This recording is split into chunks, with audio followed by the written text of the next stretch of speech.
Sí, indudablemente el archivo de la memoria es un archivo que ya tiene más de 20 años, que funciona en la Secretaría de Cultura de la Universidad y nació con ese objetivo, que es generar un espacio de conservación y de generación de testimonios orales de vecinos y vecinas de Bahía Blanca que podían contar historias sobre determinadas instituciones, sobre momentos, sobre procesos. Y la historia oral, bueno, ya es una parte constitutiva de la investigación histórica. Primeramente hubo alguna reticencia por parte de determinados sectores de la academia, sí, pero progresivamente a partir de los años 90, 2000, ya esa resistencia se fue un poco disolviendo, y los testimonios fueron reconocidos como un elemento más al momento de hacer una investigación de historia reciente, porque obviamente siempre el límite es, bueno, hasta dónde puedes conseguir testimonios, y eso tiene un plazo lógico de tiempo, a medida que puedes encontrar personas que puedan testimoniar, o sea que hasta los años 60, 70 puedes hacer indagaciones y contar con testimonios de personas que fueron parte de esos procesos, y contar con un registro que tiene sus características particulares, como toda fuente histórica, como un diario, como una revista, como una carta, como una filmación. Todo requiere de un análisis, de una crítica y de una interpretación. Pero los testimonios, bueno, tienen ese rasgo, bueno, vos lo sabrás, bueno, se ha hecho centenares de entrevistas, porque estuvimos charlando antes a partir de este programa, y encontrás, bueno, que hay elementos, hay aspectos que tienen con la subjetividad, con cuestiones que por ahí nunca quedaron por escrito, y nunca fueron registradas de alguna otra manera, y que se conservan en la memoria de las personas.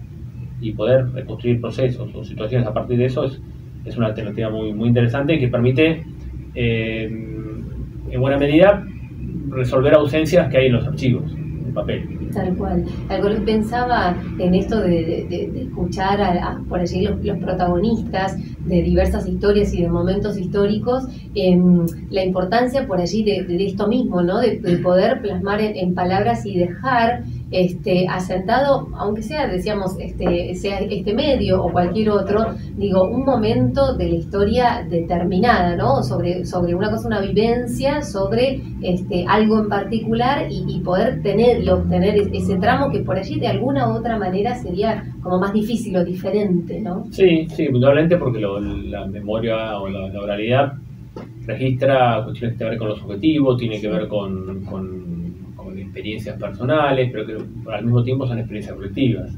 Entonces, un testimonio individual es en buena medida el testimonio de una comunidad. Claro. La historia, digamos, la memoria colectiva se construye a partir de un conjunto de memorias individuales. Obviamente hay que analizar ese testimonio, hay mucho de historia. La historia también, los testimonios tienen que ver mucho con lo que la persona vivió, con lo que la persona busca olvidar, con lo que la persona aprendió y cree que vivió. Entonces hay como los testimonios no son exactamente lo que ocurrió, sino lo que la persona cree que ocurrió también.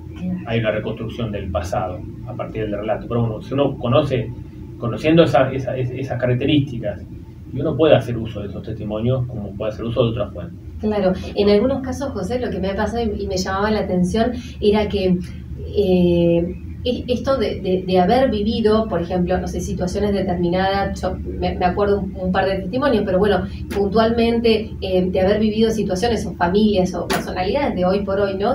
Por ejemplo, momentos de la dictadura, donde algunos creían, por la edad que tenían, que estaba atravesando determinada situación, pero más que nada por esta otra información que desde el punto de vista familiar llegaba, y con los años, a ver, el crecimiento y obviamente la historia y demás, haber comprendido aquello que pasó y a raíz de eso poder brindar un testimonio también sumamente interesante con este trayecto que también me resulta por lo menos llamativo, ¿no? Sí, indudablemente puede haber una reconstrucción en perspectiva que tiene que ver con que hay determinados momentos, sobre todo en situaciones que tienen que ver con esa etapa de la historia argentina, etapas muy oscuras, que son muy traumáticos. Entonces el registro de esos momentos a veces en la memoria funciona de una manera diferente a cualquier otra situación.